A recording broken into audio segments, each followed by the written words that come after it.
Hello bankers. तो कैसे हैं आप लोग? I hope you are doing well. तो अगर आप ट्रेजरी इन्वेस्टमेंट और रिस्क मैनेजमेंट डिप्लोमा की प्रिपरेशन कर रहे हो तो आज का जो सेशन है वो आपके लिए काफ़ी ज़्यादा इंपॉर्टेंट रहने वाला है, क्योंकि इस सेशन के अंदर हम लोग पेपर वन के एक important topic foreign exchange markets के बारे में पढ़ने वाले हैं। तो इस सेशन को आपको शुरू से लेकर एंड तक ज़रूर देखना है और अपने फ्रेंड्स एंड कलीग्स के साथ भी ज़रूर शेयर करना है ताकि वो भी इस सेशन का बेनिफिट ले सके।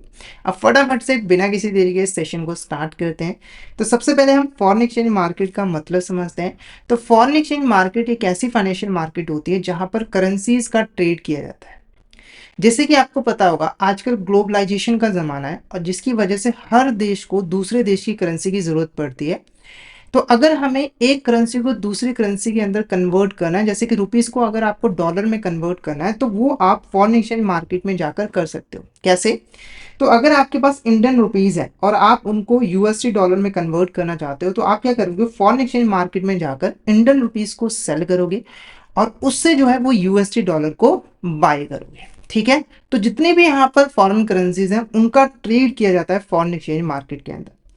अब अगर हम कैरेक्टरिस्टिक्स की बात करें फॉरेक्स मार्केट की, तो देखो जो फॉरेक्स मार्केट है ना वो काफ़ी ज़्यादा लिक्विड होती है। लिक्विड होने का मतलब क्या है कि आप आसानी से वहां पर करेंसीज को बाय भी कर सकते हो और सेल भी कर सकते हो। आपको वेट करने की ज़रूरत नहीं है, कोई भी डिस्काउंट देने की ज़रूरत नहीं है। ठीक है? उसके बाद मार्केट ट्रांसपेरेंसी। ये जो फॉरेक्स मार्केट्स होते हैं ना वो काफ़ी ज़्यादा ट्रांसपेरेंट होते हैं।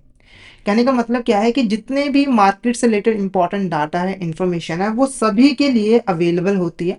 जैसे कोई पर्सन अगर फॉरेन एक्सचेंज मार्केट में पार्टिसिपेट करना चाहता है तो पहले उसे फॉरेक्स मार्केट के बारे में इंपॉर्टेंट इन्फॉर्मेशन चाहिए होगी ना, तो वो उसको आसानी से मिल जाती है जिससे वो बेटर डिसीजन मेकिंग जो है वो कर पाता है। फॉरेक्स मार्केट काफी ज्यादा डायनामिक भी होती है, इतनी ज्यादा डायनामिक होती है कि वहां पर हर सेकंड में चेंजेस होते रहते हैं। मतलब कि हर सेकंड में जो करेंसीज की वैल्यूज है वो चेंज होती रहती है, इसीलिए ज़्यादा रिस्की भी मानी जाती है। फिर आता है प्रॉम्प्टनेस। जो हमारी फॉरेन एक्सचेंज मार्केट्स है वो 20 आवर्स अ डे जो है वो काम करती रहती है, जिससे जो ट्रेडर्स है वो जब चाहे किसी भी टाइम जो है इन्वेस्टमेंट कर सकते हैं, करेंसीज को बाय कर सकते हैं और सेल कर सकते हैं। उन्हें किसी भी तरह के वेट वगैरह करने की ज़रूरत नहीं होती है। अब कुछ इंपॉर्टेंट डेफिनेशन और एक्सचेंज रेट कोटेशंस के बारे में हम पढ़ेंगे जो कि यूज किए जाते हैं फॉरेन एक्सचेंज मार्केट्स के अंदर। पहला जो हमारा डेफिनेशन है वो है foreign exchange rate. Foreign exchange rate basically एक ऐसा रेट है जिसके ऊपर हम एक देश की करेंसी को दूसरे देश की करेंसी के साथ कन्वर्ट करते हैं। जैसे कि एग्जांपल के मान के चलिए 1 USD is equal to 76 rupees. तो ये बेसिकली एक तरह का यहाँ पर फॉरेन एक्सचेंज रेट है और इस रेट के ऊपर हम यूएसडी डॉलर को रुपीस के साथ या फिर रुपीस को यूएसडी डॉलर के साथ कन्वर्ट कर सकते हैं। ठीक है? अगर आपको 1 USD चाहिए तो उसके लिए आपको 76 रुपीज जो है वो पे करने पड़ेंगे। अब ऐसा क्यों है? आप सभी को पता है कि हर करेंसी की जो वैल्यू होती है वो सेम नहीं रहती। जैसे यूएसडी डॉलर की वैल्यू ज्यादा है एज कंपैरिजन टू रुपीस, इसीलिए अगर हमें एक देश की करेंसी को दूसरे देश की करेंसी के साथ कन्वर्ट करना है तो पहले एक्सचेंज रेट जो है वो कैलकुलेट करना पड़ेगा। अगर आप डेफिनेशन देखो, एक्सचेंज रेट क्या है? एक ऐसा प्राइस है, रेशियो है, वैल्यू है जिसके ऊपर हम एक देश की करेंसी को दूसरे देश की करेंसी के साथ एक्सचेंज करते हैं, यानी कि कन्वर्ट करते हैं। ये जो एक्सचेंज रेट होता है वो काफी ज्यादा डायनामिक रेट रहता है और ये दिन ब दिन मिनट टू मिनट जो है वो चेंज होता रहता है। तो ये कुछ यहाँ पर एग्जांपल्स है हमारी एक्सचेंज रेट्स की, जैसे कि 1 USD dollar is equal to INR 76.10 या फिर 1 euro is equal to 1.19 USD dollar. अब आता है हमारा यहाँ पर करेंसी पेयर। करेंसी पेयर क्या होता है? देखो, currency pair basically two different currencies की कोटेशन होती है जिसके अंदर एक करेंसी की दूसरे करेंसी के अगेंस्ट कितनी वैल्यू है उसे हम कोट करते हैं। पहली जो करेंसी होती है करेंसी पेयर की वो होती है बेस करेंसी और दूसरी जो करेंसी होती है वो होती है कोट करेंसी। ठीक है? तो इस करेंसी पेयर के अंदर हमने बेसिकली जीबीपी के इक्वल यूएसडी के क्या वैल्यू है उस चीज को हमने कोट किया है। यानी कि 1 GBP इज इक्वल टू हमारा 1.51143 डॉलर। ठीक है? तो इस चीज को हम करेंसी पेयर जो है वो कहते हैं। ठीक है? नेक्स्ट है हमारे यहाँ पे डायरेक्ट कोटेशन। डायरेक्ट कोटेशन क्या होता है? देखो, डायरेक्ट कोटेशन के अंदर हम ये चीज शो करते हैं कि एक फॉरेन करेंसी के इक्वल हमारी होम करेंसी की क्या वैल्यू है। जैसे एग्जांपल की अगर हम इंडिया की बात करें तो यहाँ पर देखो 1 USD is equal to 80.54 INR। तो ये बेसिकली एक तरह की डायरेक्ट कोटेशन है जिसके अंदर हमने ये शो किया है कि 1 USD के इक्वल हमारी जो होम करेंसी यानी कि जो रुपीज है उनकी क्या वैल्यू है। यानी कि अगर हमें एक फॉरेन करेंसी खरीदनी हो तो उसके लिए हमें कितनी होम करेंसी जो है वो पे करनी पड़ेगी, सेल करनी पड़ेगी, इस चीज को हम यहाँ पर शो जो है वो करते हैं। फिर आता है आपका indirect quotation. Indirect quotation direct quotation का बिल्कुल उल्टा है। इसके अंदर हम ये चीज शो करते हैं कि एक होम करेंसी के इक्वल फॉरेन करेंसी की क्या वैल्यू है। जैसे यहाँ पर देखो हमने शो किया है 1 INR is equal to 0.88 USD। तो ये आपका एक तरह का इनडायरेक्ट कोटेशन है, क्योंकि हमने इसमें शो किया है कि एक होम करेंसी की इक्वल फॉरेन करेंसी की क्या वैल्यू है। यानी कि अगर हमें एक होम करेंसी बाय करनी हो तो फॉरेन करेंसी की जरूरत हमें कितनी जो है वो पड़ने वाली है। ओके, अब बात करेंगे बिड रेट की। बिड रेट क्या होता है? बिड रेट होता है बाइंग रेट। ये वो रेट होता है जिसके ऊपर फॉरेन करेंसी को बाय किया जाता है। अब यहाँ पर हमने बैंक वर्ड क्यों यूज किया है? तो देखो हमारे देश के अंदर जितनी भी फॉरेन एक्सचेंज की ट्रांजेक्शन होती है उसमें बैंक इन्वॉल्व होता है, ठीक है। और जब भी हमें कोई रेट लेना हो, चाहे बाइंग रेट लेना हो चाहे सेलिंग रेट लेना हो, तो वो हमेशा हमें बैंक के पॉइंट ऑफ व्यू से लेना है। इसीलिए हमने वर्ड जो है वो बैंक को यूज किया है। तो बिड रेट क्या है? एक ऐसा रेट है जिसके ऊपर बैंक रेडी होता है एक करेंसी को बाय करने के लिए, और इसीलिए हम इसको बाइंग रेट भी कहते हैं। फिर आता है आपका आस्क और ऑफर रेट। आस्क और offer rate basically selling rate होता है। जिस रेट के ऊपर बैंक जो है वो रेडी होता है फॉरेन करेंसी को सेल करने के लिए, वो आपका आस्क और ऑफर रेट होता है, ठीक है। अब बात करेंगे हम यहाँ पर वन वे कोटेशन की। वन वे कोटेशन क्या होता है? देखो वन वे कोटेशन एक ऐसे फॉरेन एक्सचेंज कोट होता है जिसके अंदर सिर्फ और सिर्फ एक ही रेट गिवन होता है, चाहे वो बिड रेट है चाहे ऑफर रेट है, और इसी रेट के ऊपर करेंसीज को बाय और सेल जो है वो किया जाता है बैंक के द्वारा। जैसे यहाँ पर euro USD is equal to 1.07, ये सिर्फ एक ही रेट है और इसी रेट के ऊपर करेंसी को बाय भी किया जाएगा और सेल भी किया जाएगा। फिर आता है आपका two way quotation. Two way quotation के अंदर दो रेट होते हैं। एक रेट होता है बिड प्राइस यानी कि आपका बाइंग रेट, और एक रेट होता है आपका यहाँ पर आस्क प्राइस यानी कि आस्क रेट, ठीक है। तो जो बिड प्राइस होता है यानी कि जो बिड रेट होता है उसके ऊपर करेंसी को बाय किया जाता है, और जो आपका आस्क प्राइस होता है उसके ऊपर करेंसी को सेल किया जाता है, ठीक है।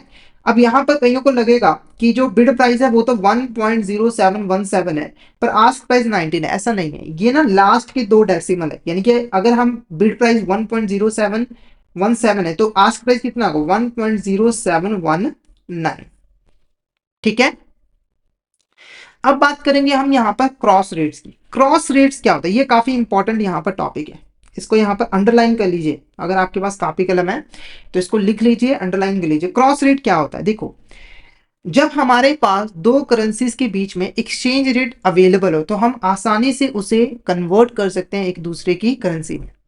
जैसे अगर आपको इंडिया INR USD का रेट यहाँ पर गिवन है तो आप आसानी से इसको जो है आपस में कन्वर्ट कर सकते हो। मान के चलिए अगर आपके पास एक्सचेंज रेट ही ना, जैसे आप मान के चलिए INR को यूरो में कन्वर्ट करना चाहते हो पर इसका एक्सचेंज रेट ही अवेलेबल नहीं है, तो आप कैसे यहाँ पर INR को यूरो में कन्वर्ट करोगे? तो उस केस में हम यूज करते हैं क्रॉस रेट का। यहाँ पर जैसे मैंने एग्जाम्पल के लिए बोला है, पर इंडिया का यूरो के साथ एक्सचेंज रेट अवेलेबल है। जैसे मैंने आपको समझाने के लिए एग्जाम्पल लिया है कि अगर दो करेंसीज के बीच में एक्सचेंज रेट अवेलेबल ना हो तो उस केस में जो एक्सचेंज रेट हम कैलकुलेट करते हैं वो क्रॉस रेट की हेल्प से जो है वो करते हैं। कैसे? तो जब भी ऐसी दो करेंसीज हो जिनको आप आपस में कन्वर्ट करना चाहते हो और उसका एक्सचेंज रेट आपके पास अवेलेबल ना हो, तो आपको एक कॉमन करेंसी जो है वो फाइंड आउट करना है जिसका एक्सचेंज रेट दोनों करेंसीज के साथ जो है वो अवेलेबल है। जैसे कि एग्जांपल के लिए जो यूएसडी है, इसका जो एक्सचेंज रेट है वो नॉर्मली आईएनआर के साथ भी अवेलेबल है और यूरो के साथ भी यहाँ पर अवेलेबल है। तो इस कॉमन करेंसी को हम फाइंड आउट करेंगे, ठीक है। फाइंड आउट करने के बाद क्या होगा? देखो सबसे पहले आप क्या करोगे? आईएनआर की हेल्प से यूएसडी को बाय करोगे, क्योंकि आपके पास आईएनआर और यूएसडी का एक्सचेंज रेट जो है वो अवेलेबल है। जैसे यहाँ पर देखो अगर आपको 1 यूएसडी बाय करना है तो आईएनआर आपको कितने यहाँ पर पे करने पड़ेंगे? 76.20, ठीक है। ऐसा क्यों हुआ? देखो यहाँ पर जो रेट है वो है आईएनआर 76.10 और 20। हमने आईएनआर 76.20 ही क्यों लिया? देखो आप यहाँ पर रुपीस को सेल कर रहे हो, आप यहाँ पर रुपीस को सेल कर रहे हो और यूएसडी को बाय कर रहे हो, तो बैंक यहाँ पर क्या कर रहा है? सेल कर रहा है। और मैंने आपको बताया था कि जो रेट है वो हमेशा बैंक के पॉइंट ऑफ व्यू से लेना है, इसीलिए आपको सेलिंग रेट ही लेना है। तो सेलिंग रेट आपका क्या है? 76.20, ठीक है। उसके बाद आप क्या करोगे? ये जो यूएसडी है इसकी हेल्प से आप यूरो को बाय करोगे, क्योंकि इसका एक्सचेंज रेट भी आपके पास अवेलेबल है। अब कौन सा रेट यहाँ पर जो है वो लेना है? अब कौन सा रेट यहाँ पर जो है वो लेना है? हमें यहाँ पर रेट लेना है 1 USD is equal to euro 1.06। क्यों? क्योंकि देखो यहाँ पर आप यूरो को बाय कर रहे हो और यूएसडी को सेल कर रहे हो, ठीक है। तो यहाँ पर जो बाइंग रेट है ये वाला आपको जो है यहाँ पर लेना पड़ेगा, क्योंकि देखो जब आप यूएसडी सेल करोगे बैंक को, तो बैंक आपसे यूएसडी बाय करेगा, तो आपको यहाँ पर बाइंग रेट जो है वो लेना जरूरी है, ठीक है। जब आप ऐसा कर लोगे तो आप एक चीज नोटिस करोगे कि यूरो 1.06 और आयरलैंड 76.20 वो एक दूसरे के इक्वल है। क्यों? क्योंकि ये दोनों ही 1 USD डॉलर के इक्वल है। जैसे यहाँ पर देखिए 76.20 किसके इक्वल है? USD 1 के। और जो यूरो 1.06 है वो किसके इक्वल है? USD 1 के। इसलिए हम मान के चलेंगे कि ये दोनों भी आपस में इक्वल ही होंगे। और जब ये दोनों आपस में इक्वल होंगे तो इससे हम जो एक्सचेंज रेट है इन दोनों का वो जो है वो कैलकुलेट करने हैं। कैसे? तो हमें सिंपली यहाँ पर क्या करना है, 1.06 को जाकर 76.20 के साथ जो है वो डिवाइड कर देना, और जब आप डिवाइड करोगे तो 71.88 आपका आ जाएगा। तो इस तरीके से आप क्रॉस रेट का यूज करके दो ऐसी करेंसीज जिनके बीच में एक्सचेंज रेट अवेलेबल ना हो उसको जो है वो कैलकुलेट कर सकते हो। क्लियर है आपको? यहाँ तक कोई डाउट हो तो आप चैट बॉक्स में मैसेज करके जो है वो पूछ सकते हो। अब हम बात करेंगे रेडी और कैश रेट। अब ये रेडी और कैश रेट जो है वो क्या होता है? देखो, जब हम फॉरेन एक्सचेंज ट्रांजेक्शन परफॉर्म करते हैं, ठीक है, तो वहां पर सेटलमेंट कैसे हो रही है, यानी कि जो फंड्स की जो सेटलमेंट है वो कितने दिनों में कंप्लीट हो रही है, उसके बेसिस पे ना हम कई सारे रेट्स जो है वो डिटरमाइन कर सकते हैं। जैसे कि अगर जो सेटलमेंट ऑफ फंड्स है वो सेम डे हो रही है, यानी कि आपने 15 तारीख को ट्रांजेक्शन को स्टार्ट किया और 15 तारीख को ही जो है वो फंड्स की जो सेटलमेंट है वो हो गई है, यानी कि फॉरेन करेंसीज में कन्वर्ट हो गया है, तो वो जो रेट होगा वो आपका रेडी और कैश रेट जो है वो कहलाएगा। उसके बाद आता है आपका यहाँ पर टर्म रेट। टर्म रेट यहाँ पर क्या होता है? देखो, अगर जो फंड्स की जो सेटलमेंट है वो डील के अगले दिन यहाँ पे जो है वो सेटल होती है, और अगला दिन कौन सा? वर्किंग डे, तो वो जो ट्रांजेक्शन है वो टर्म रेट के ऊपर जो है वो सेटल होगी। जैसे अगर आपने ट्रांजेक्शन स्टार्ट की थी 15 तारीख को और वो 16 तारीख को सेटल हुई है, यानी कि जो पैसा है वो 16 तारीख को जो है वो कन्वर्ट हुआ है और आपके पास आया है, तो जो ट्रांजेक्शन कंप्लीट होगी वो टर्म रेट के ऊपर जो है वो कंप्लीट होगी। उसके बाद आता है आपका यहाँ पर सपोर्ट रेट। सपोर्ट रेट क्या होता है? अगर फंड्स की जो सेटलमेंट है वो सेकंड वर्किंग डे को कंप्लीट होती है, कहने का मतलब यहाँ पर क्या है समझो, 15 तारीख को अगर आपने ट्रांजेक्शन स्टार्ट की और जो सेटलमेंट है वो 17 तारीख को कंप्लीट हो रही है, तो वो किस रेट पर कंप्लीट होगी? तो वो सपोर्ट रेट के ऊपर जो है वो कंप्लीट होंगी। और ये 2 दिन जो है वो आपके वर्किंग डे जो है वो होने चाहिए। कौन से डे होने चाहिए? वर्किंग डे जो है वो होने चाहिए। फिर बात करते हैं यहाँ पर फॉरवर्ड रेट की। फॉरवर्ड रेट क्या है? देखो, अगर 2 दिन के बाद ट्रांजेक्शन सेटल होती है, जैसे आपने ट्रांजेक्शन स्टार्ट की 15 तारीख को और 20 तारीख या फिर उससे भी डिले अगर ट्रांजेक्शन सेटल होती है, करेंसीज आपस में कन्वर्ट होती है और आपके पास फंड्स आते हैं, तो वो जो ट्रांजेक्शन है वो फॉरवर्ड रेट के ऊपर सेटल होगी। किसके ऊपर सेटल होगी? फॉरवर्ड रेट के ऊपर जो है वो सेटल होगी, ठीक है। अब बात करेंगे हम यहाँ पर करेंसी ऑन प्रीमियम की। अब करेंसी ऑन प्रीमियम क्या होती है? देखो, जो सपोर्ट रेट है, जो सपोर्ट रेट है और ये जो आपका फॉरवर्ड रेट है, ठीक है, ये मिलकर यहां पर डिटरमाइन करते हैं कि करेंसी आपकी प्रीमियम पे है या फिर डिस्काउंट पे है। अगर हम बात करें करेंसी ऑन प्रीमियम, अगर आपका जो फॉरवर्ड प्राइस है यानी कि जो फॉरवर्ड रेट है वो सपोर्ट रेट से ज्यादा है, तो इस केस में हम कहेंगे कि जो करेंसी है वो प्रीमियम के ऊपर है। जैसे अगर आपके पास सपोर्ट रेट जो है वो 80.50 जो है वो गिवन है और जो फॉरवर्ड रेट है वो 81.50 गिवन है, तो यहाँ पे देखो जो 1 रुपये का जो डिफरेंस है ना, वो आपका प्रीमियम जो है वो कहलाएगा, क्योंकि जो करेंसी है वो 1 रुपये से महंगी जो है वो हो गई है, ठीक है। फिर बात करेंगे यहाँ पर करेंसी ऑन डिस्काउंट। जब यहां पर जो फॉरवर्ड प्राइस है करेंसी का वो सपोर्ट प्राइस से कम होगा, जब आपका जो फॉरवर्ड प्राइस है वो सपोर्ट प्राइस से कम होगा, तो हम कहेंगे कि जो करेंसी है वो बेसिकली यहाँ पर डिस्काउंट के ऊपर है, ठीक है। जैसे यहाँ पर जो सपोर्ट रेट है वो 82.50 है और जो फॉरवर्ड रेट है वो 81.50 है, तो ये जो 1 रुपये का जो डिफरेंस होगा ये आपका यहाँ पर डिस्काउंट जो है वो कहलाएगा। क्या कहलाएगा आपका? ये डिस्काउंट जो है वो कहलाएगा, क्योंकि जो करेंसी है वो पहले के मुकाबले यहाँ पर थोड़ी सी सस्ती जो है वो हो गई है। पहले 81.50 था, अब कितना? 81.50। तो आप देख सकते हैं कि करेंसी जो है वो डिस्काउंट पे हो चुकी है, ठीक है। ये सिंपल सा फंडा है, ज्यादा कॉम्प्लेक्स नहीं है, बहुत ही सिंपल सा फंडा है। अब बात करते हैं forward rate calculation using forward differential, ठीक है।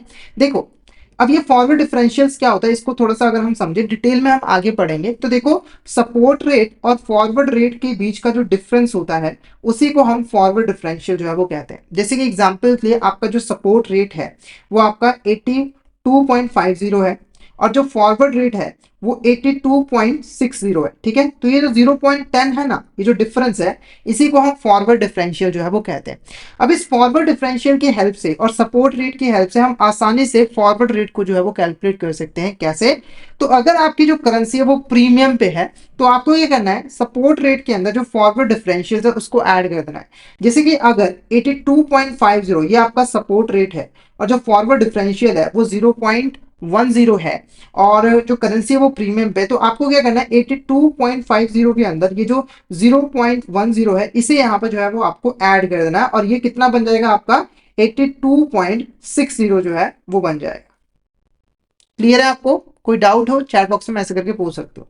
उसके बाद नेक्स्ट अगर हम यहाँ पर देखें तो डिस्काउंट, अगर डिस्काउंट पे तो उस केस में क्या होगा, देखो जो फॉरवर्ड रेट है वो सपोर्ट रेट में से आपको फॉरवर्ड डिफरेंशियल को माइनस कर देना होगा। अगर आपकी जो करेंसी वो डिस्काउंट पे है तो सपोर्ट रेट में से आपको फॉरवर्ड डिफरेंशियल्स को जो है वो माइनस करना पड़ेगा। जैसे अगर ये सेम एग्जांपल आप लेके चलिए,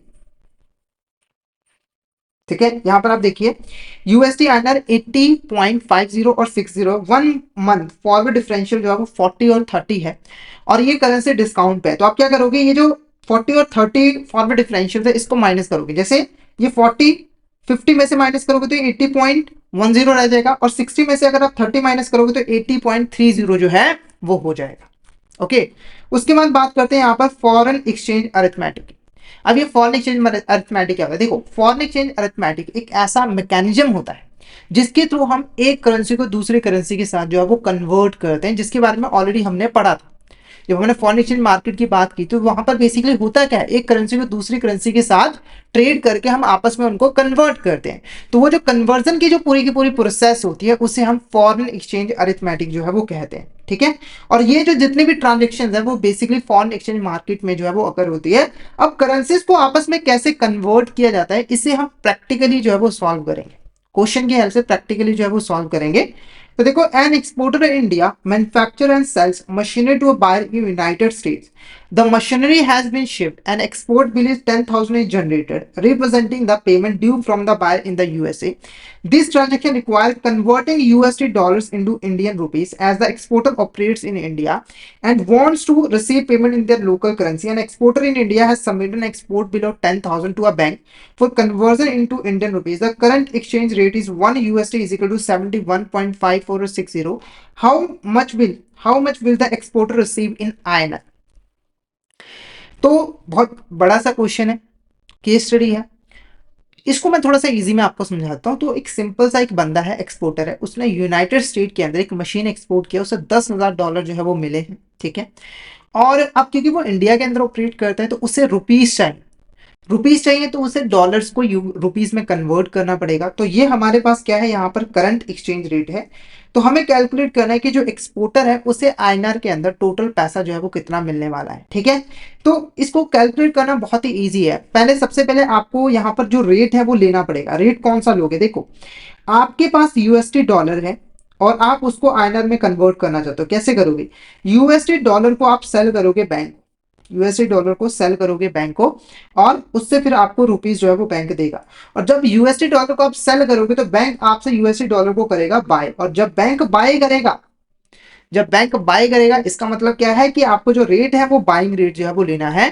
तो अगर 1 यूएसडी इज इक्वल टू 71.54 है, ठीक है, ये बाइंग रेट है। तो अगर हमें $10,000 की वैल्यू निकालनी है तो 10,000 को आपको 71.54 के साथ जो है वो मल्टीप्लाई कर देना है। तो इसे अगर हम यहाँ पर मल्टीप्लाई करें,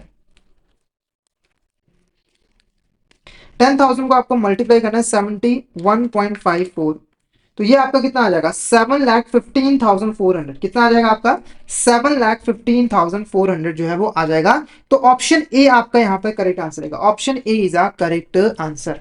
ठीक है, उसके बाद देखो, an Indian exporter specialize in producing textiles and has secured a deal to sell them to a buyer in United State, the total value of export is 10,000 and the export bill is generated for this amount, since the exporter operates in India they need to convert the payment received in USD into Indian rupees to facilitate their local operation expenses. Exporter has submitted an export bill of 10,000 and 1 rupees is equal to 0.0122 USD. How much amount in Indian rupees will be paid to the exporter? तो exporter को यहाँ पर और कितना amount जो है वो मिलेगा।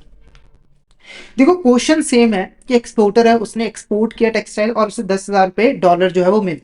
अब वो उन्हें रुपीज में कन्वर्ट करना चाहता है क्योंकि वो इंडिया के अंदर ऑपरेट करता है। बस डिफरेंस क्या है कि यहाँ पर जो करेंसी की कोटेशन दी गई है वो इनडायरेक्ट कोटेशन है। पहले क्वेश्चन में आपको डायरेक्ट कोटेशन थी तो आपको ज्यादा दिमाग लगाने की जरूरत नहीं थी, मल्टीप्लाई किया हो गया। अब यहाँ पर थोड़ी सी आपको एडजस्टमेंट करनी पड़ेगी। आपको ना पहले ये जो इनडायरेक्ट कोटेशन है उसको डायरेक्ट कोटेशन के अंदर चेंज करना पड़ेगा। वो कैसे होता है? तो बहुत ईजी है, आपको इनडायरेक्ट कोटेशन को 1 के साथ डिवाइड कर देना है तो आपका डायरेक्ट कोटेशन जो है वो निकल कर आ जाएगा। तो 1 डिवाइडेड बाय 0.0122, ठीक है। तो आप जब डिवाइड करोगे, जब आप 1 को डिवाइड करोगे 0.0122 यूएसडी के साथ तो ये आपका आ जाएगा 81.96। तो ये आपका बेसिकली रेट है जिसके ऊपर आप डॉलर्स को रुपीस में जो है वो कन्वर्ट करोगे। तो आपको क्या करना है, ये रेट आपको मिल चुका है 1 यूएसडी इज इक्वल टू 81.96। अब आपको क्या करना है, 10,000 को सिंपली 81.96 के साथ जो है वो मल्टीप्लाई कर देना। और जब आप ऐसा करोगे 10,000 को आप मल्टीप्लाई करोगे 81.96 के साथ तो ये आपका आ जाएगा 8,19,600, 8,19,600, ठीक है। तो राउंड ऑफ करके ये ऑप्शन बी आपका यहाँ पर करेक्ट आंसर जो है वो रहेगा। Option B is the correct answer, ठीक है। अब हम बात करेंगे यहाँ पर फॉरवर्ड मार्जिन पॉइंट्स की। क्या है आपका यहाँ पर फॉरवर्ड मार्जिन पॉइंट? तो इसके बारे में थोड़ा सा मैंने पहले भी आपको एक्सप्लेन किया है। तो आपका जो सपोर्ट एक्सचेंज रेट है और जो फॉरवर्ड एक्सचेंज रेट है उसके बीच का जो डिफरेंस है उसको हम फॉरवर्ड मार्जिन पॉइंट जो है वो कहते हैं। आप इसे अकेला फॉरवर्ड मार्जिन भी कह सकते हो या फिर फॉरवर्ड पॉइंट्स भी जो है वो कह सकते हो, ठीक है। अब इसे कैसे कैलकुलेट किया जाता है तो इसको हम एक क्वेश्चन के हेल्प से समझेंगे। तो अगर आपके पास स्पॉट एक्सचेंज रेट जो है यूएसडी यूरो 1.5620 है और जो इंटरेस्ट रेट डिफरेंशियल है वो 4% पर एनम है, फॉरवर्ड पीरियड जो है वो 90 डेज है, तो हमें यहाँ पर फॉरवर्ड पॉइंट जो है वो कैलकुलेट करना है। अगर साल के 360 डेज हो, वैसे तो 365 होते हैं, हम मान के चलते 360 डेज है, ठीक है।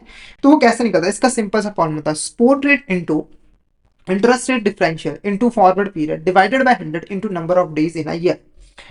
तो सपोर्ट रेट की अगर हम बात करें तो वो है 1.620, ठीक है।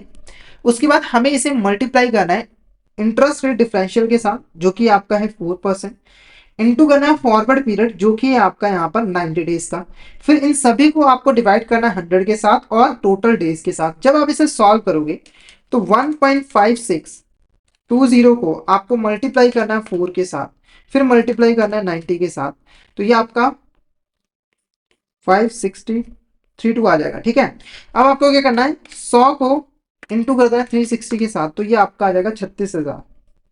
अब आपको सिंपली इसे डिवाइड करना है तो 562.32 डिवाइडेड बाय 36,000 तो ये आपका आ जाएगा 0.01562। ये आपका क्या है, ये आपका फॉरवर्ड मार्जिन है और नॉर्मली ये इतने कम ही होते हैं, मतलब कि फॉरवर्ड मार्जिन ज्यादा नहीं होते हैं, ठीक है।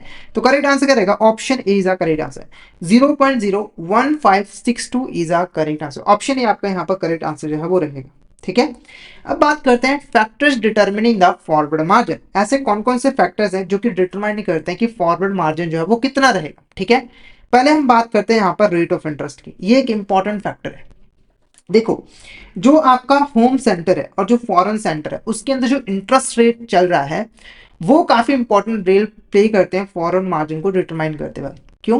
क्योंकि देखो, अगर जो रेट ऑफ इंटरेस्ट है वो फॉरेन सेंटर में हायर है होम सेंटर से, ठीक है, तो इस केस में जो फॉरवर्ड मार्जिन होगा वो डिस्काउंट पे होगा। क्यों होगा ऐसा? देखो, अगर फॉरेन सेंटर के अंदर जो इंटरेस्ट रेट है वो ज्यादा मिल रहा है as comparison to home centre, तो बैंकों को यहाँ पर प्रॉफिट होगा क्योंकि वो फॉरेन एक्सचेंज में डील कर रहे हैं, ठीक है। तो उनको ज्यादा इंटरेस्ट यहाँ पे जो है वो मिलेगा, जिससे वो क्या करेंगे, जो आपका जो करेंसी है उसको कम प्राइस पे जो है वो सेल करेंगे, क्योंकि उनको ऑलरेडी काफी प्रॉफिट जो है वो हो रहा है, जिससे करेंसी क्या हो जाएगी, डिस्काउंट पे हो जाएगी, और जो फॉरवर्ड मार्जिन होगा वो भी जो है वो कम हो जाएगा। पर अगर इसका उल्टा होता है, अगर इंटरेस्ट रेट जो है वो फॉरेन सेंटर में कम है as comparison to home centre, तो इस केस में करेंसी प्रीमियम पे होगी, फॉरवर्ड मार्जिन भी प्रीमियम पे होगा, ज्यादा होगा।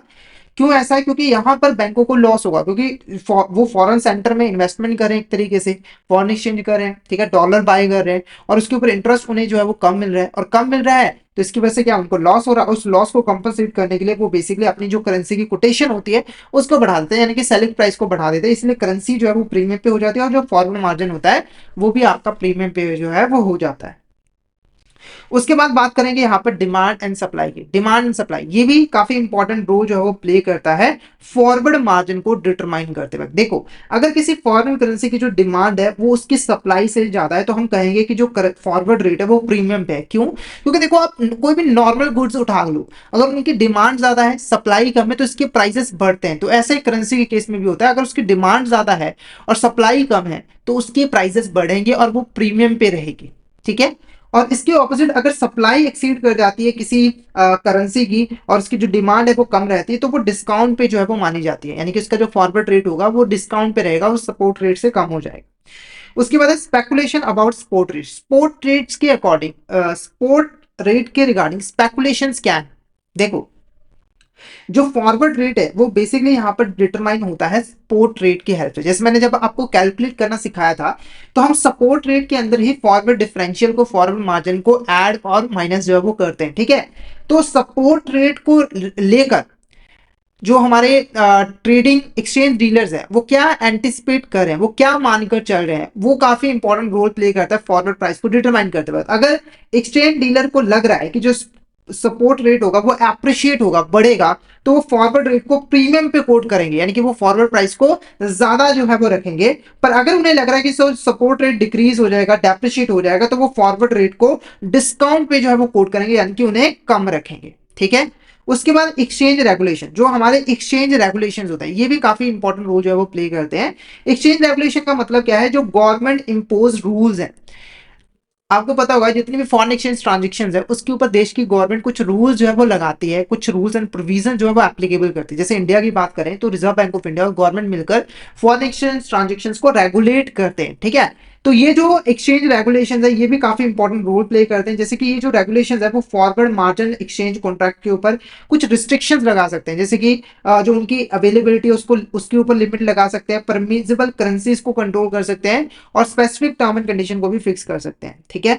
उसके बाद आता है आपका यहाँ पर रेडी एक्सचेंज रेट। अब ये रेडी एक्सचेंज रेट क्या होता है? देखो, सबसे पहले आप मर्चेंट बिजनेस को समझो। मर्चेंट बिजनेस क्या होता है? देखो, जब एक बैंक अपने कस्टमर को फॉरेन करेंसी सेल करता है या फिर उनसे फॉरेन करेंसी को बाय करता है, तो वो जो बिजनेस है बैंक का वो आपका मर्चेंट बिजनेस जो है वो कहलाता है।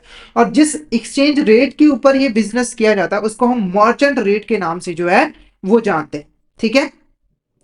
तो मर्चेंट बिजनेस के अंदर जब जब एक कस्टमर बैंक को फॉरेन करेंसी सेल करता है या फिर उनसे बाय करता है, और ये जो ट्रांजेक्शन है वो सेम डे को ही एग्जीक्यूट कर दी जाती है, यानी कि बाइंग और सेलिंग सेम डे पे हो जाती है, और फंड्स की जो सेटलमेंट है वो भी सेम डे पे हो जाती है, तो इस ट्रांजेक्शन को हम रेडी ट्रांजेक्शन या फिर कैश ट्रांजेक्शन जो है वो कहते हैं, ठीक है।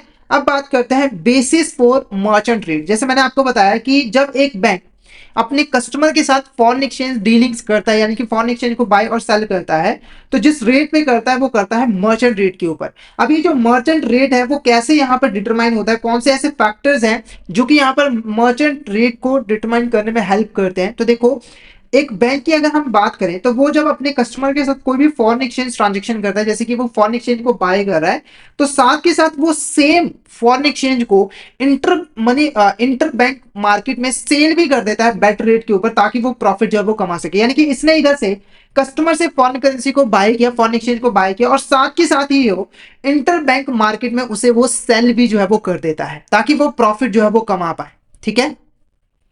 अब ये जो इंटरबैंक मार्केट होती है, ठीक है, तो इसके अंदर जिस प्राइस पे बैंक फॉरेन करेंसी को सेल करता है वो बेसिकली मार्केट के द्वारा ही डिक्टेट किया जाता है, यानी कि मार्केट के अंदर जो भी रेट चल रहा होता है उसी रेट के ऊपर बैंक को फॉरेन करेंसी जो है वो सेल करनी पड़ती है। इसीलिए ये जो फॉरेन करेंसी मार्केट रेट है, ठीक है, ये जो बाइंग रेट है,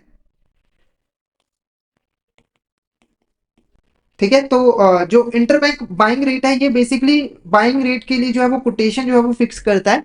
यानी कि ये जो इंटरबैंक रेट्स होते हैं ना, यानी कि जो interbank money market interbank market के अंदर जो रेट चल रहे होते हैं वही यहाँ पर मेन फैक्टर होता है जो कि मर्चेंट रेट को डिटरमाइन करने में हेल्प करता है। जैसे कि जो इंटरबैंक मार्केट का जो बाइंग रेट है वो बाइंग कोटेशन को डिटरमाइन करने में हेल्प करता है, और जो सेलिंग रेट है ना, वो सेलिंग कोटेशन को जो है वो डिटरमाइन करने में हेल्प जो है वो करता है। अब बात करते हैं एक्सचेंज मार्जिन की। अब ये एक्सचेंज मार्केट मार्जिन क्या होता है? देखो, कोई भी बैंक जो है जिस प्राइस पे करेंसीज को बाय करता है उस प्राइस पे उसे सेल नहीं करता है, बल्कि कुछ एडिशनल अमाउंट जो है वो चार्ज करता है। जैसे अगर उसने 81.50 का करेंसी खरीदा है तो वो 81.60 में उसको सेल करेगा, क्योंकि उसे प्रॉफिट भी तो कमाना है, उसे प्रॉफिट भी तो कमाना है। अगर वो बाइंग प्राइस पे ही सेल कर देगा तो उससे तो उसका कोई प्रॉफिट होगा नहीं।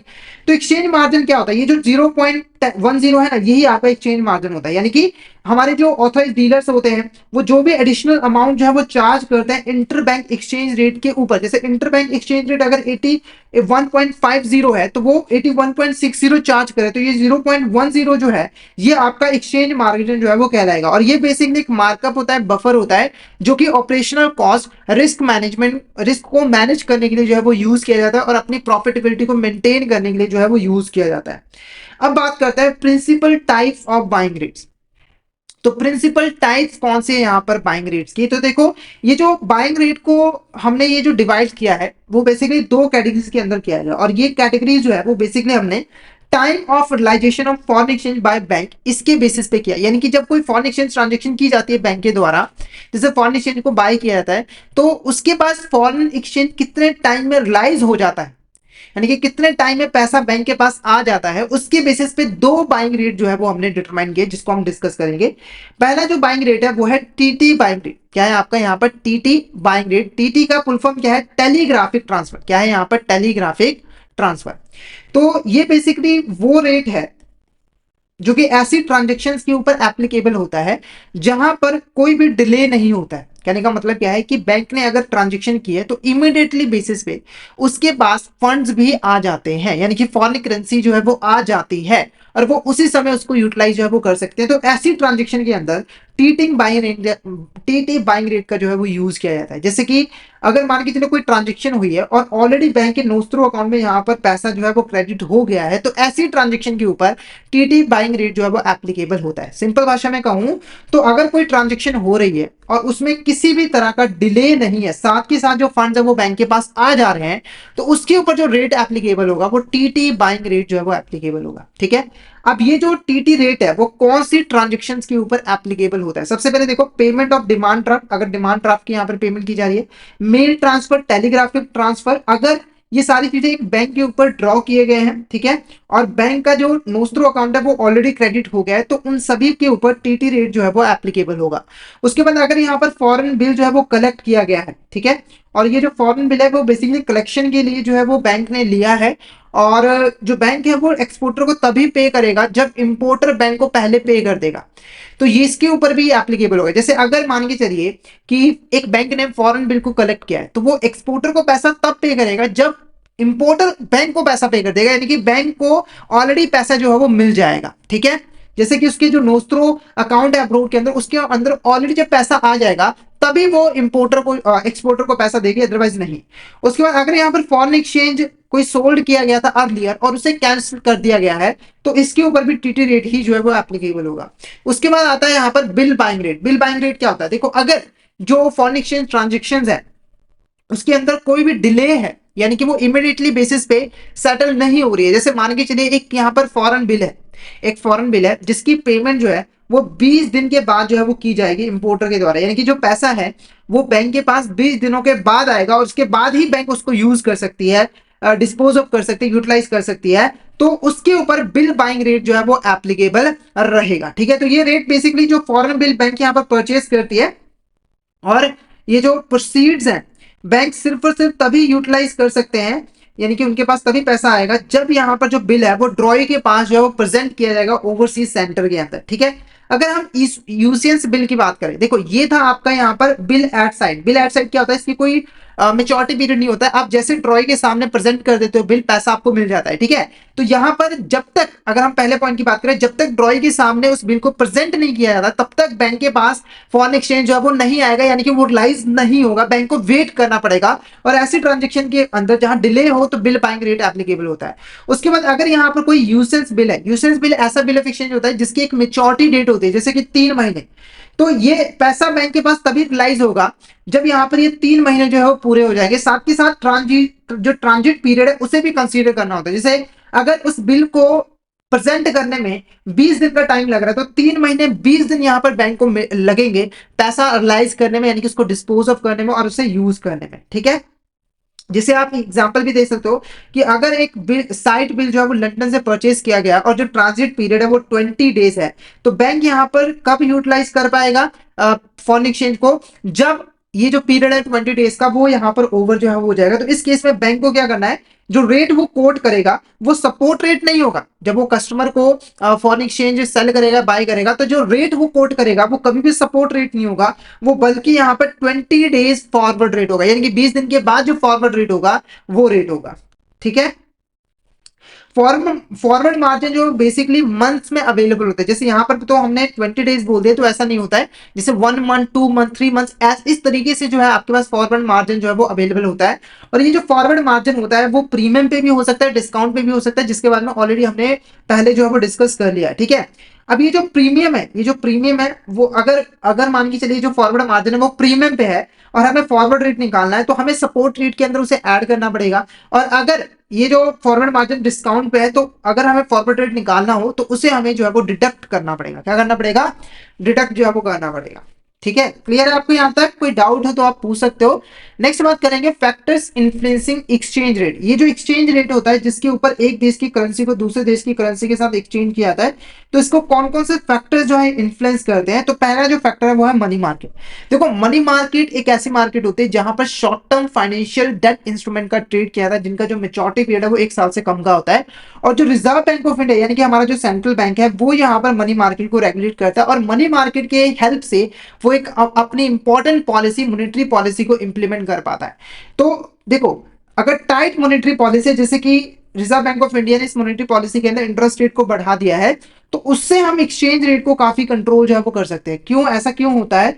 तो नॉर्मली देखो, अगर इंटरेस्ट रेट ज्यादा है तो जो इन्वेस्टमेंट्स हैं, यानी कि डोमेस्टिकली जो इन्वेस्टमेंट की जा रही है, जिन डोमेस्टिक एसेट्स में जो इन्वेस्टमेंट की जा रही है उसके ऊपर रिटर्न ज्यादा मिलेगा, जिससे ज्यादा से ज्यादा लोग अपने डोमेस्टिक एसेट्स में ही इन्वेस्ट करेंगे। साथ के साथ जो फॉरेन इन्वेस्टर्स होंगे वो भी जब देखेंगे कि इंडिया के अंदर इन्वेस्टमेंट करने पे ज्यादा रिटर्न मिल रहा है, तो वो इंडिया के अंदर इन्वेस्टमेंट करेंगे और हमारे पास फॉरेन एक्सचेंज आएगा, फॉरेन करेंसी आएगी, जिससे हमारी जो करेंसी की जो वैल्यू है वो एप्रिशिएट होगी, ठीक है। और अगर इसके ऑपोजिट अगर मॉनेटरी पॉलिसी अच्छी नहीं हुई, जैसे कि यहाँ पर मान के चलिए इंटरेस्ट रेट ज्यादा ना हुआ, कम हुआ, तो उसकी वजह से क्या होगा कि मनी सप्लाई काफी ज्यादा बढ़ जाएगी और इकोनॉमी के अंदर इन्फ्लेशन आ जाएगा, और इन्फ्लेशन आने की वजह से हमारी जो मनी की परचेजिंग पावर है वो काफी यहाँ पे जो है वो कम हो जाएगी, ठीक है। तो इंटरेस्ट रेट को बढ़ाकर जो सेंट्रल बैंक है वो बेसिकली स्पेंडिंग और बोरोइंग को भी कम कर सकता है, जिससे हमारी जो इकोनॉमी ओवरहीट हो चुकी थी, यानी कि काफी ज्यादा इन्फ्लेशन बढ़ गया था, उसे हम यहाँ पर कंट्रोल जो है वो कर सकते हैं। उसके बाद आता है फिस्कल पॉलिसी।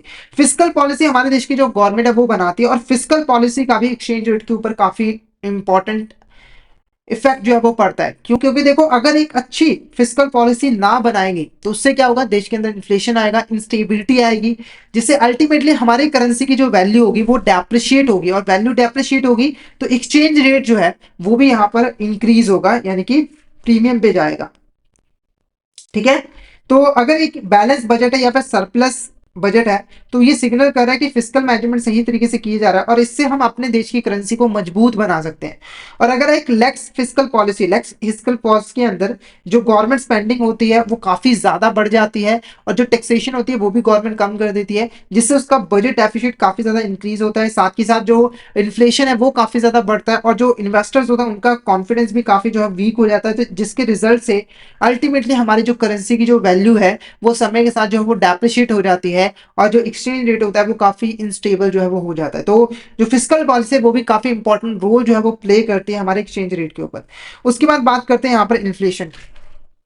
इन्फ्लेशन क्या है? देखो, जब हमारे कंट्री के अंदर गुड्स और सर्विसेज के प्राइसेस में इंक्रीज आता है तो वो आपका इन्फ्लेशन होता है, ठीक है। मेजॉरिटी ऑफ गुड्स और सर्विसेज के अगर प्राइसेस इंक्रीज होते हैं और हाई इन्फ्लेशन की वजह से जो हमारी करेंसी की जो हमारी करेंसी की जो वैल्यू है वो डेप्रिशिएट हो जाती है, क्योंकि इसकी जो परचेजिंग पावर है वो कम हो जाती है। और परचेजिंग पावर कम होने की वजह से जो इन्वेस्टर्स होते हैं उनकी जो इन्वेस्टमेंट होती है उसकी वैल्यू भी कम हो जाती है और उनका कॉन्फिडेंस जो है वो कम हो जाता है। और लो इन्फ्लेशन की हेल्प से इकोनॉमिक स्टेबिलिटी बढ़ती है, साथ के साथ करेंसी की जो वैल्यू होती है उसे भी हम रिजर्व करके जो है वो रख पाते हैं, प्रिजर्व करके रख पाते हैं, ठीक है। और जो लो इन्फ्लेशन है वो यहाँ पर इन्वेस्टर्स को काफी ज्यादा अट्रैक्ट करते हैं कि वो हमारी कंट्री के अंदर आकर इन्वेस्टमेंट्स करें, जिससे हमारे देश के अंदर फॉरेन करेंसीज का इन्फ्लो जो है वो बढ़ जाता है और हमारी करेंसी जो है वो मजबूत हो जाती है। तो बेसिकली एक्सचेंज रेट को डिटरमाइन करने के लिए, सेटल करने के लिए, उसको बैलेंस करने के लिए हमें अपनी करेंसी की जो वैल्यू है उसे मेंटेन करके रखना जो है वो जरूरी होता है। तो ये सारे फैक्टर्स उसके अंदर कंट्रीब्यूट जो है वो करते हैं, ठीक है। अब बात करते हैं यहाँ पर ट्रेड करंट अकाउंट बैलेंस।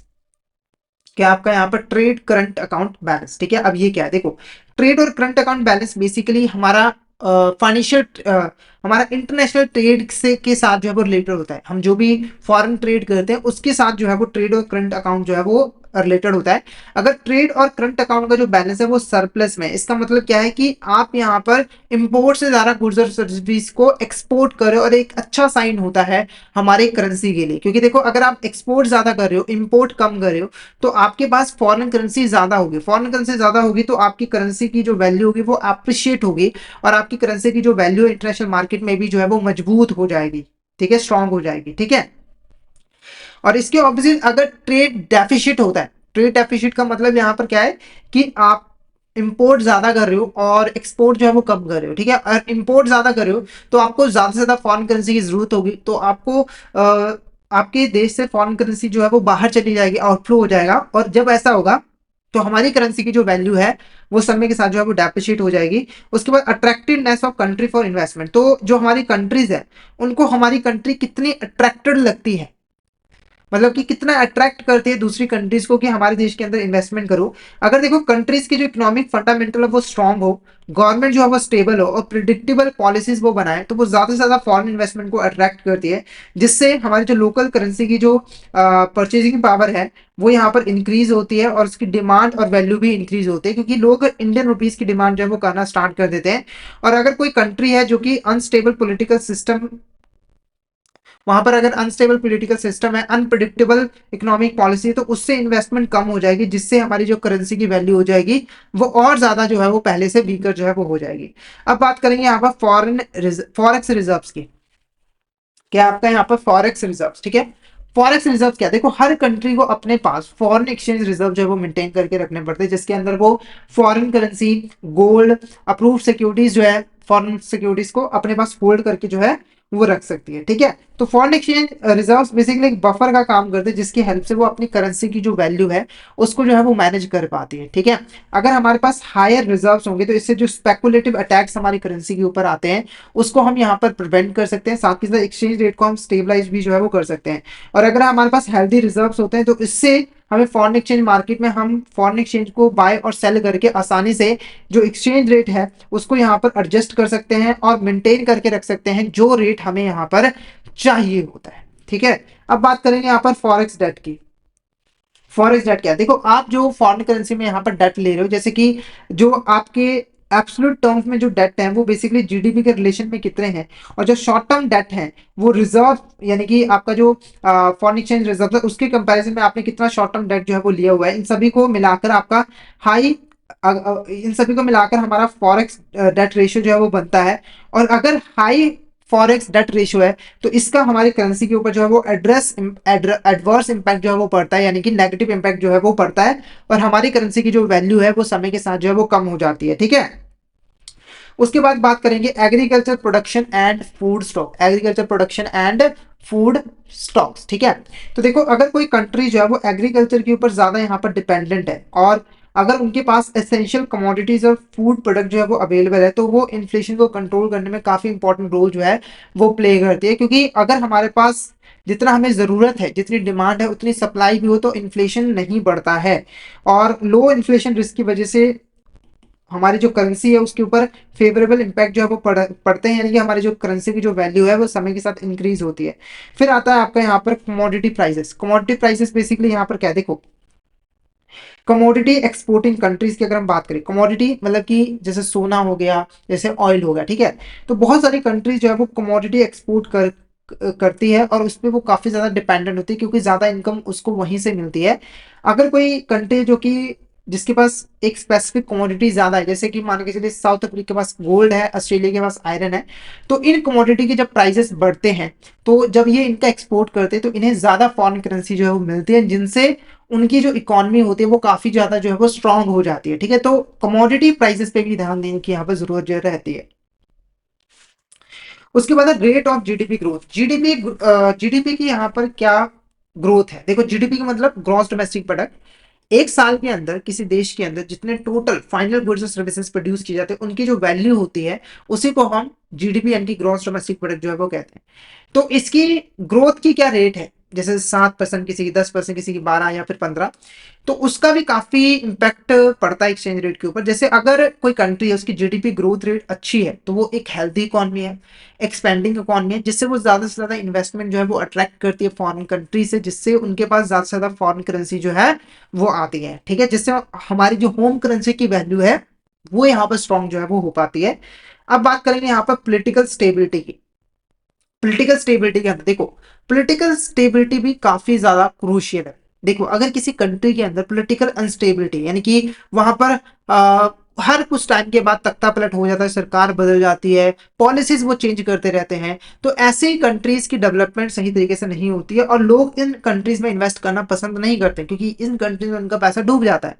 क्योंकि देखो अल्टीमेटली अगर गवर्नमेंट अपनी पॉलिसीज को जल्दी जल्दी चेंज कर रही है तो वो प्रिडिक्ट नहीं कर पाते हैं पॉलिसीज को, और उसके अकॉर्डिंग वो डिसीजन नहीं ले पाते कि उन्हें इन्वेस्टमेंट करनी चाहिए या फिर नहीं करनी चाहिए। इसके ऑपोजिट अगर पॉलिटिकल स्टेबिलिटी रहती है, पॉलिटिकल स्टेबिलिटी रहने का मतलब क्या है कि कंट्री की जो इकोनॉमिक परफॉर्मेंस है, मतलब पॉलिटिकल स्टेबिलिटी का मतलब कि हमारे जो नेता लोग हैं वो स्थिर रहे, स्टेबल रहे, वो चेंज ना होते रहे हर साल में, ठीक है।